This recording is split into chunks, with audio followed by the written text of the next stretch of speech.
Hello. Hello sir साहब जी। सत साहब जी। सर जी रमहेड़ी हमारी ये रमहेड़ी हो रही है। हाँ जी। तो गुरुजी से मैंने अभी ना मतलब मैनेजमेंट की तरफ से कॉल लगवाया। हाँ। तो उन्होंने हमको ये बोला था हम्म। कि मैंने उनसे बोला भगत जी कि जैसे हम 10 साल या 20 साल पहले से खाना खा रहे हैं जिन लोगों का, हम्म। जगत लोगों का, हम्म। तो हम इनको खाना खिला सकते हैं या नहीं खिला सकते? हम्म। तो उन्होंने बोला है कि नहीं खिला सकते यार। हम्म। तो इसमें गुरुजी का क्या आदेश है, मेरी समझ में नहीं आ रहा है। आजकल मैनेजमेंट का बहुत बड़ा पंगा चल रहा है। नहीं, पता नहीं ऐसा क्या क्या आदेश चल रहे हैं। ये जो आपको जो आदेश बताया गया है ये बिल्कुल सही है, इसमें गलत नहीं है। अच्छा। क्योंकि भगत जी, नाम दीक्षा लेने से पहले हमने जिन जिन का खाया है, हमारे ऊपर जिन जिन का ऋण है, हम्म, वो पैसे वाले ऋण को छोड़ के हम्म, बाकी जितने भी ऋण हैं, चाहे ब्याह शादी में हमने खाया हो किसी का, हम्म, वो परमात्मा उतारेगा, इस भक्ति से उतरवाएगा। अच्छा, हाँ, हम अगर इन झमेलों में अगर पड़ गए तो और ज्यादा ऋण हमारे ऊपर उनका चढ़ जाएगा। क्योंकि नाम दीक्षा लेते ही परमात्मा पहले की जो भी गलतियां होती हैं, जो भी ऋण होते हैं, सब परमात्मा माफ कर देता है। अब हम्म, आगे आप उनको बुला के खिलाओगे तो उनका ऋण चढ़ेगा आपके ऊपर। अच्छा। क्योंकि हमारे दो भाई भी ऐसे हैं अनजुड़े, वो कह रहे हैं कि नहीं हमें तो खाना बनाना पड़ेगा। तो इस चीज को मतलब अब वो बना रहे हैं तो उनसे क्या कह सकते हैं? शादी आपकी है क्या? हम्म। तो आपकी शादी में कोई मांस काटेगा तो आप मना नहीं कर सकते। नहीं तो मांस वाली तो मांस काटने के मतलब बराबर हमारे। ही है भाई। शादी आपकी है ना, निमित्त आप बन रहे हो ना। आपके पीछे तो वो हम्म, लोग ड्रामा करेंगे। अगर आपकी रमणी ना हो, आपकी शादी ना हो, तो वो किसके लिए भोजन बनाएंगे? हम्म, तो बलि का बकरा तो आप बनोगे ना। अब यहाँ देखो, सबसे बड़ी बात जो है ना, मेन मुद्दे की बात ये है भगत जी, कि आप लोगों को सामाजिक तरफ से, रिश्तेदारों की तरफ से आप लोग सामना नहीं कर पा रहे, संघर्ष नहीं कर पा हम्म, रहे आप लोग। मेन कारण है ये। हम्म, अब ये संघर्ष होता है ज्ञान से भगत जी, ऐसे नहीं होता।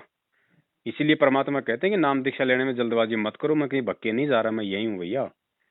लेकिन हम लोग किसी के हम्म, भी कहने से जल्दबाजी में नाम ले लेते हैं, बाद में मालूम चढ़ता है ये नहीं करना, वो नहीं करना, ये नहीं खाना, वो नहीं पीना।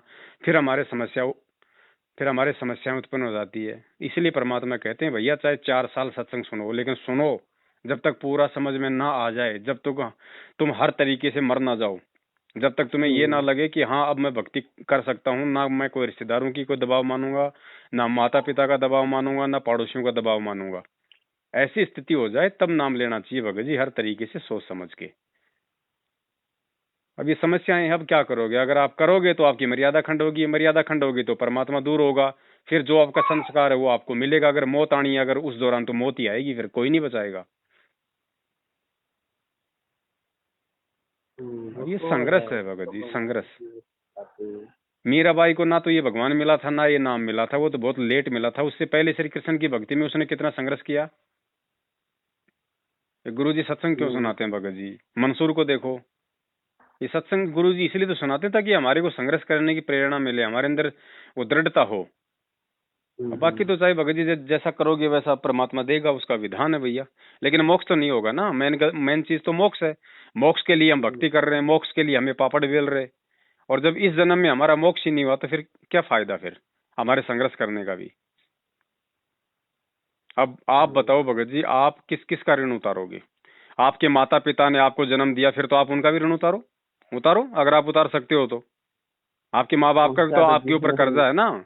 आपके माता पिता ने भी आपको 20 साल तक पाला पोसा है भगत जी, अपना पेट काट के उसने आपको बाहर निकाला है ना। उस अपनी माँ का भी ऋण उतारो। फिर आप बोलो अपने भाइयों से कि भैया माँ का भी ऋण उतार दो। फिर हम्म, उतार देंगे।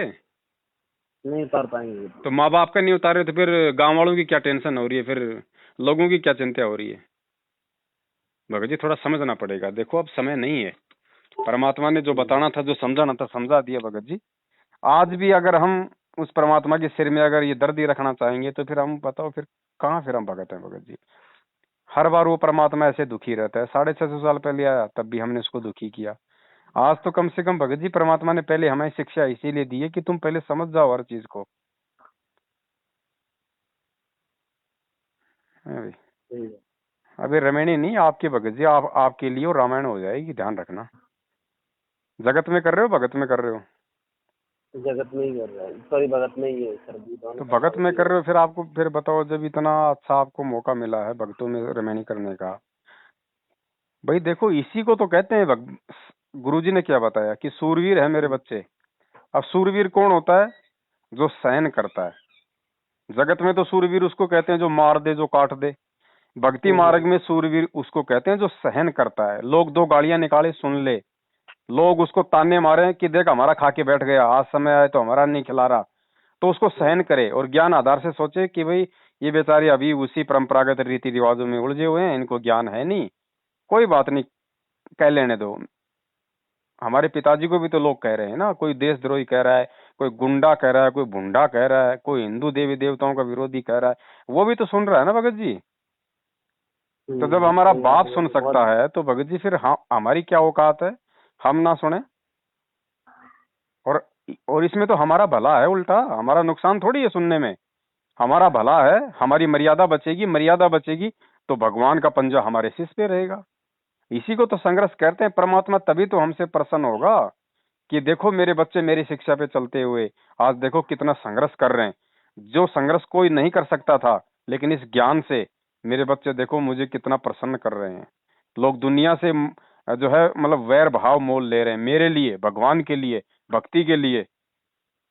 तो परमात्मा भगत जी अब यही तो वो मौके आते हैं हमारे जीवन में जिनसे परमात्मा हमारे से जल्दी प्रसन्न होता है। मालिक कहते हैं नुक्ते ऊपर रीजे गारे, करोड़ कर्म जल जाए तुम्हारे। कट ये गया नुक्ते तुम्हारे होते हैं लिए। भगत जी, ये परिस्थितियां ना, ये परिस्थितियां जानबूझ के हमारे सामने आएंगी। जब तक हम इन परिस्थितियों को पार नहीं कर देंगे भगत जी, ये बार बार आएंगी, क्योंकि ये आपकी कमजोरी है। परमात्मा देख रहा है कि ये इसकी कमजोरी है, और जब तक आप इस कमजोरी को अपने स्तर पे पार नहीं कर लोगे, बार बार बार बार परमात्मा ये परिस्थितियां आपके सामने लाएगा।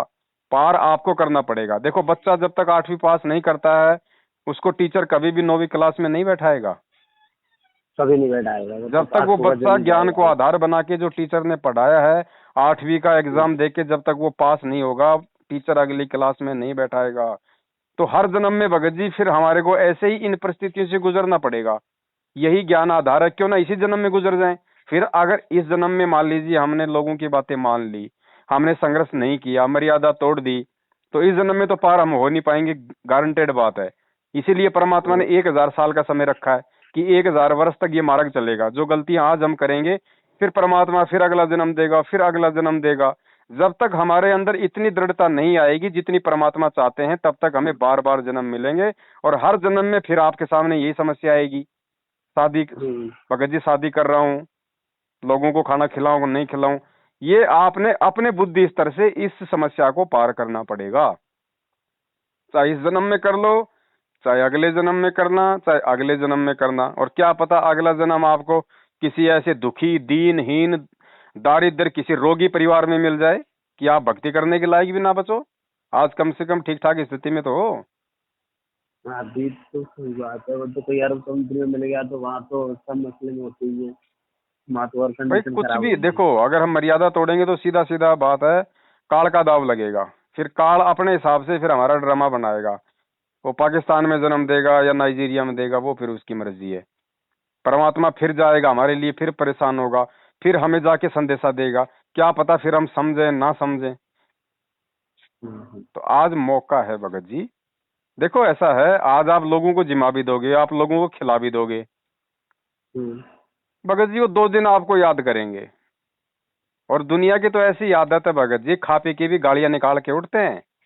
अगर आपने बहुत अच्छा खाना बना दिया ना, तो भी 2 गालियां मिलेंगी। खा पी के कहेंगे वाह जी वाह मजा आ गया, लेकिन यार एक बात है, और तो सब ठीक था, नहीं समझे, पर थोड़ा सब्जी में थोड़ा सा नमक ज्यादा रह गया बस। नमक ज्यादा रह गया तो फिर सही भी बात। आपको बुराई मिलेगी, ध्यान रखना। आप दुनिया को प्रसन्न नहीं कर सकते। तो ये संघर्ष कर लो भगत जी, आज आपके भाई हैं। गुरुजी कहते ना कि कुल करनी के कारण हंसा गया बिगोय, और फिर यो कुल के कर लेगा जब चार पाया का होई, जब कल को हम चार पाया के हो जाएंगे, जानवर बन जाएंगे, हमारे चार पैर हो जाएंगे, तब ये कुल करने वाले भाई बंधु क्या करेंगे? आज तो ये कह रहे कि हम करेंगे तुम्हारा भंडारा, कल को हम गधे बनेंगे और कुम्हार हमारे ऊपर 2.5 मन का बोरा लाद देगा, तब ये भाई ये बात बोलेंगे क्या कि ला भाई मेरे ऊपर लाद दे। भगत जी मानव जन्म दिया परमात्मा ने, आज हम सोच सकते हैं, विचार कर सकते हैं, कल को ये मौका नहीं मिलेगा भगत जी, और परमात्मा जबरदस्ती नहीं करेगा, आपकी मर्जी है, आपको किसी से पूछने की भी जरूरत नहीं भैया। आप चाहे खुद करो भंडारा, आप खुद खिलाओ लोगों को, जलेबी खिलाओ, लाडू खिलाओ, कचौड़ी पकौड़ी खिलाओ, गुरुजी जबरदस्ती आपका हाथ पकड़े तो मेरी गारंटी है, बोलो। मालिक का काम है विधान बताना कि भैया ये कर्म करोगे तो इसका ये परिणाम है, ये करोगे तो ये परिणाम है, बाकी आपके ऊपर है भगत जी। घोड़े के आगे घास डाली जा सकती है, जबरदस्ती खिलाया नहीं जा सकता। तो ये तो आपने देखना भगत जी, साल 6 महीने बाद में वो आपकी दुल्हन जो है वो पुरानी हो जाएगी, फिर आपस में परिवार में लड़ाई झगड़े छोटे मोटे ठूठा सबके रहती हैं। क्या मतलब आज उस परमात्मा की सीधे सीधे हमारी को प्राप्ति हो रही है, बीच में हम रोड़ा पैदा कर रहे हैं। गुरुजी कहते हैं रही मन धागा प्रेम का मत तोड़ो छिटकाए, टूटे से फिर ना जुड़े, जुड़े गांठ फट जाए। आज आप भगत जी जल्दबाजी में, जोश में होश खो के आज आप ये काम कर लोगे, लेकिन ध्यान रखना जैसे आपकी शादी हो जाएगी ना, दूसरे तीसरे दिन से आपको ढंग से नींद नहीं आएगी, जैसे महाभारत के युद्ध के बाद में युधिष्ठिर को नहीं आ रही थी। आपके मन में सदा वो गांठ रहेगी कि यार मैंने गलत कर दिया, यार मेरे को नहीं करना चाहिए था, यार परमात्मा के मार्ग में मैंने यार ये गलती कर दी, मैंने मालिक मेरे से मैंने अपने बाप को दुखी कर दिया यार।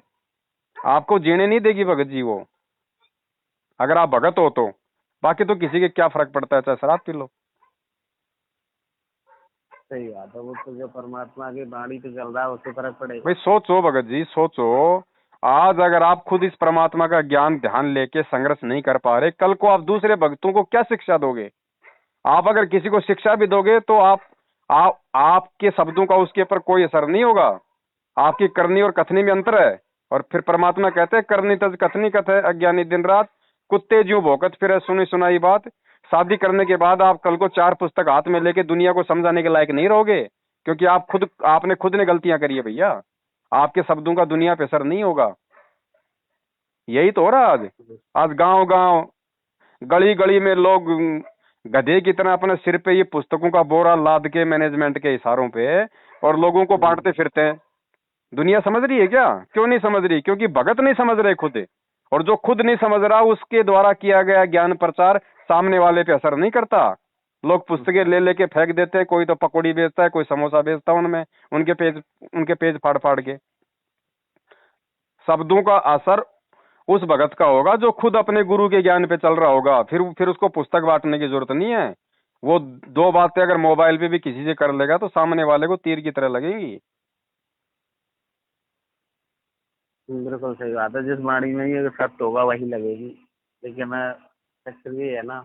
तो बड़े भैया चाहे भगत जी चाहे शादी करो, चाहे घोड़ी पे बैठो, चाहे डीजे बजाओ, चाहे खाना बनाओ, जो मर्जी करो, कोई दिक्कत नहीं है। परमात्मा किसी को मना नहीं करेगा और ना किसी को जबरदस्ती उसने मना किया। लेकिन विधान परमात्मा का अगर आपको ध्यान हो तो फिर आगे भगत जी सावधान रहना फिर, क्योंकि जब समस्या आएगी तो फिर आप उस भगवान को पुकारोगे। अब वो भगवान कह देगा बेटा जब मेरे से तेरे को काम पड़ा था उस समय तो तू पीछे हट गया था, हैं? उस समय तो तूने जरा भी नहीं सोचा कि भाई गुरुजी के ऊपर क्या बीतेगी, वो अंतर्यामी परमात्मा है, वो तो जेल में बैठा है तो भी उसको सारी बातों का पता कि मैं क्या कर रहा हूँ, मैं क्या नहीं कर रहा, मैं क्या सोच रहा हूँ, मैं क्या नहीं सोच रहा। तो आपने पहले अपने बाप को दुखी किया है, और जब आप पे दुख आएगा तो आप कौन से मुंह से अपने बाप से प्रार्थना करोगे कि मुझे लाभ दो, मुझे इस समस्या से बाहर निकालो? बोल सकते हैं? नहीं बोल भाई कोई व्यक्ति आज मेरे से दुखी परेशान होकर 10,000 रुपये मांगने के लिए आया और मेरे पास में पैसे हैं फिर भी मैं उसको नहीं दे रहा, कल को मुझे जरूरत पड़ेगी तो क्या मैं उस आदमी के पास में हाथ फैला सकता हूँ क्या? नहीं फैला पाएंगे भगत जी। तो भगत जी आज अगर परमात्मा को हम दुखी करेंगे इस पिछली पीढ़ी में, शिक्षा प्राप्त करके सारे सबूत और प्रमाण देख के कि हमारे को वर्तमान में भाईचारा चाहिए या फिर भगवान चाहिए, उसके बाद भी अगर हम ये गलतियां करेंगे तो फिर बताओ भगत जी भगवान क्या करेगा? तो अपने भाइयों को आप सही जी बात। बैठ के समझाओ भगत जी, आपके पास में समय है। अगर वो नहीं मानते हैं तो बोलो भैया देखो ऐसा है, शादी मेरी हो रही है, तुम्हारी नहीं हो रही है, मैं अपने हिसाब से करूंगा। अगर तुम्हें रास नहीं आ रहा तो जैसा तुम चाहो वैसा तुम कर सकते हो भैया। अगर तुम्हें लगे तो ठीक है, मैं अपना कहीं और जाके अपना मैं कोई मकान किराए पे ले लूंगा, मैं अपने जो है भक्तमती के साथ में रहूंगा, अपना काम धंधा करूंगा, अपनी भक्ति करूंगा, मैं ये नाटकबाजी नहीं करूंगा। भाई ज्यादा से ज्यादा क्या करेंगे भगत जी, आपको मकानों में हिस्सा नहीं देंगे, आपको बाप की जमीन में हिस्सा नहीं देंगे, और है क्या भाइयों के पास में, गर्दन थोड़ी उतार देंगे आपकी सिकंदर लोधी की तरह। इतना ही कर सकते हैं ना।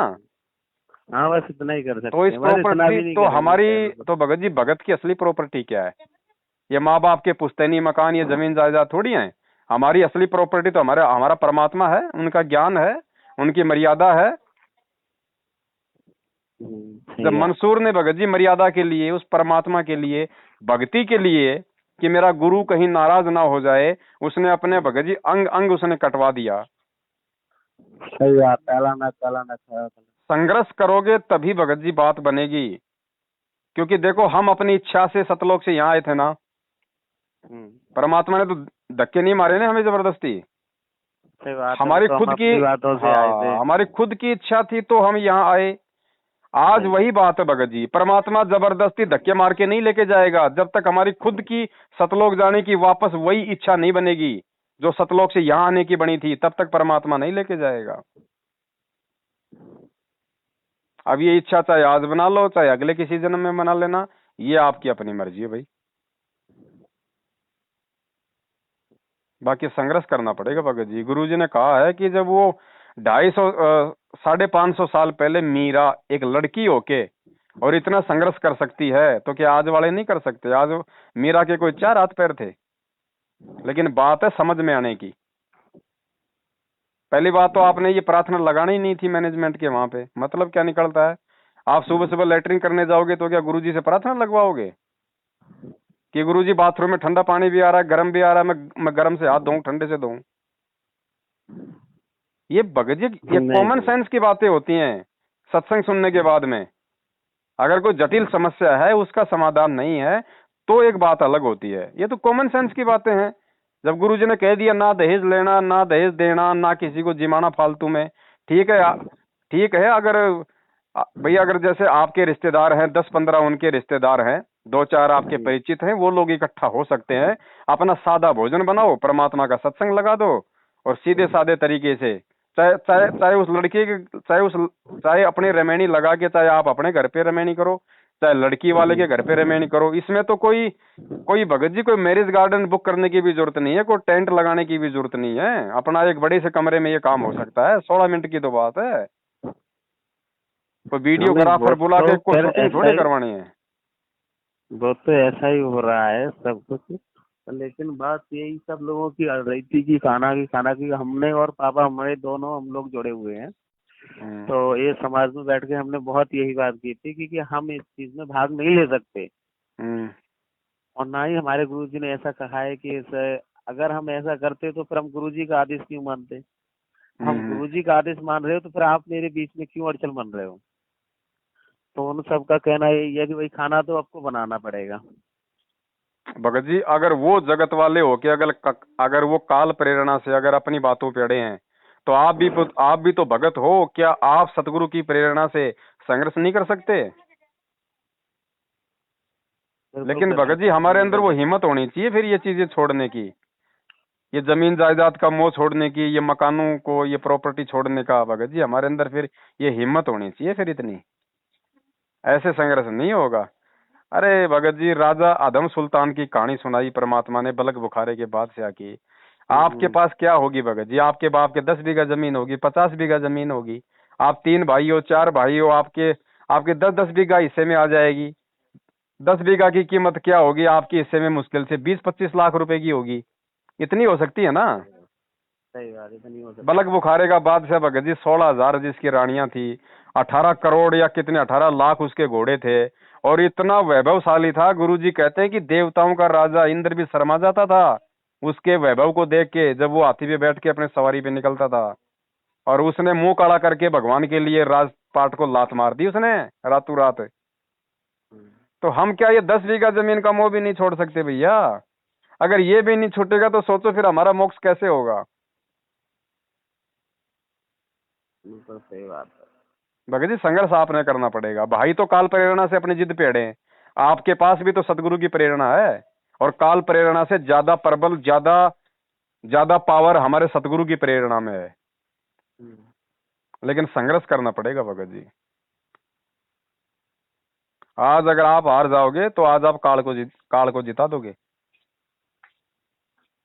और कल को यही भाई आपके, ये कल को ये आपके भाई ना आपके मुंह पे तीर मारेंगे।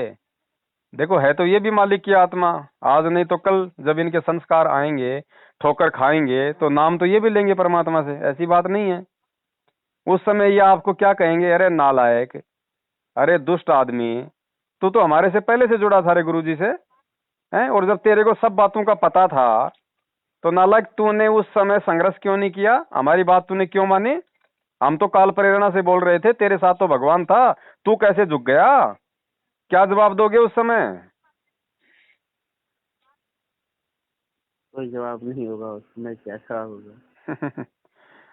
भगत जी विचार करो बड़े भाई, परमात्मा के लिए कोई एक कदम चलता है ना, वो 60 कदम चलता है। आज अगर आप ये 10 बीघा जमीन छोड़ दोगे, परमात्मा फार्म हाउस दे देगा, अगर चाहेगा तो, जरूरत होगी तो लैंड लॉर्ड बना देगा, जमींदार। और हार गए तो भाई फिर आपको अपना संस्कार मिलेगा। पैर कटना तो पैर ही कटेगा, फिर ध्यान रखना परमात्मा नहीं बचाएगा। काल तो सिर पे बैठा है ना, वो तो चाहता है कि मैं इनकी मर्यादा तोड़ूं, किसी भी तरह से मैं इनको कमजोर करूं, भगवान से यही दूर मारता रहता है कि हम किसी भी चरण भजन की मर्यादा तोड़े, ऐसी ऐसी मतलब अनहोनी बातें भेज देता है कि भाई लो। तो भाई जब आपको स्पष्ट तौर पे दिखाई दे रहा है, सारी बातें आपकी समझ में हैं, तो भगत जी अब तो आपके सामने एक ही रास्ता है, संघर्ष, और कुछ नहीं है। और आपके साथ तो आपका बाप है, फिर भाइयों की क्या औकात है भैया, है। अब थोड़ा संघर्ष आप लोगों ने करना पड़ेगा ना, साफ साफ मना कर दो, स्पष्ट रूप से मना कर दो। नो कि भैया देखो हम झगड़ा तो हम करेंगे नहीं, क्योंकि हम सतगुरु के भगत हैं।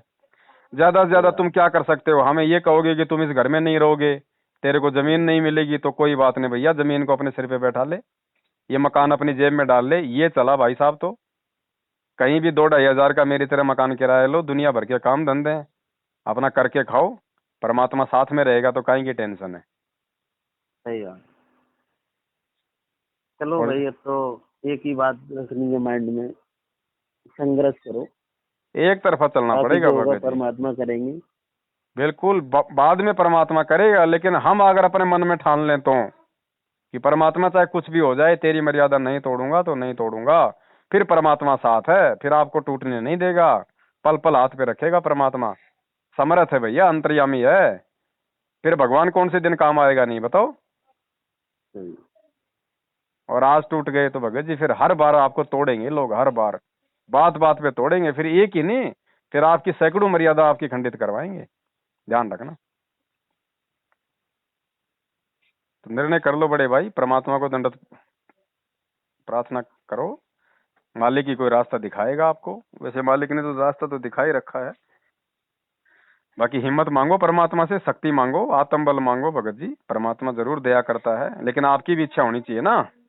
हमारी इच्छा तो बहुत सारी थी इस चीज को, तो मैं कम से कम आया, मुझे आज 15 दिन हो गए, मैं दुबई में रहता हूँ, तो सब लोगों से यही बात के बारे में बोल रहा था कि भगत जी हम सब लोग खाना नहीं बना पाएंगे, हमारी रमेड़ी हो रही है। दुबई में रहते हो ना, दुबई से आए हो क्या। हाँ हाँ। कितने पैसे लाए हो दुबई से? तो लगभग पता नहीं, कम से कम 10 लाख रुपए ट्रांसफर किया होगा मैंने। नहीं नहीं, अभी आपके हाथ में कितना है। अभी मेरे हाथ में तो कोई होगा 10-15 हजार रुपए। बाकी किसको दे दिए। बाकी घर में ही दे दिए थे मैंने पहले। देख लो, जिनको आपने 10 लाख रुपए दुबई से कमा कमा के गधे की तरह भेजे, आज वो भाई आपके हैं क्या। किसको दिए फिर आपने पैसे, बताओ।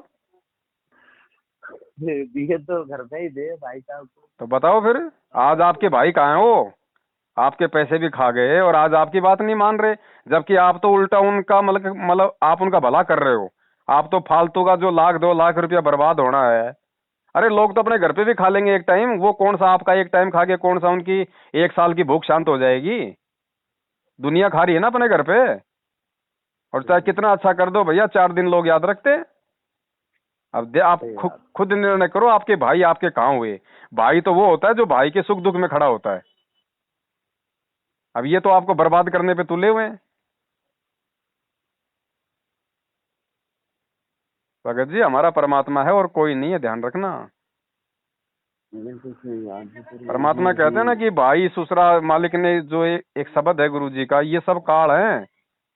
ससुरा भी काल है, माँ भी काल है, बाप भी काल है। अगर वो भगत नहीं है तो, अगर वो मर्यादाओं में नहीं है तो फिर आपके लिए वो काल है।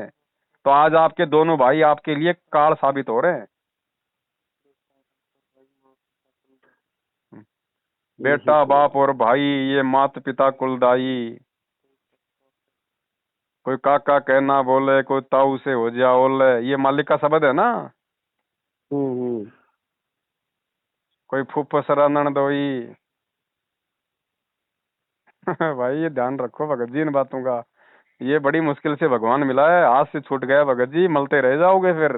सिवाय पछताने के कुछ हाथ नहीं लगेगा।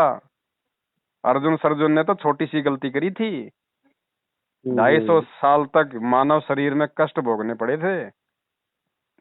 अब भी यही धक्के खा रहे हैं। क्योंकि गरीबदास जी महाराज किसी को पार करने नहीं आए थे, वो खाली अपना ग्रंथ लिखने आए थे। पार करने तो आ जाए परमात्मा साक्षात धरती पे, आ जाएंगे वो अर्जुन सर्जुन भी भैया। बिल्कुल सही बात है। बाकी आपकी अपनी इच्छा, आपकी अपनी मर्जी। दास का काम तो भैया जैसी सलाह मांगोगे वो मालिक के ज्ञान आधार से बताने की सेवा है। मानना न मानना आपके अपने ऊपर है। ठीक है जी, भंडारा कर ले हम। बस बस करो भगत जी, सत्ता है। सत साई।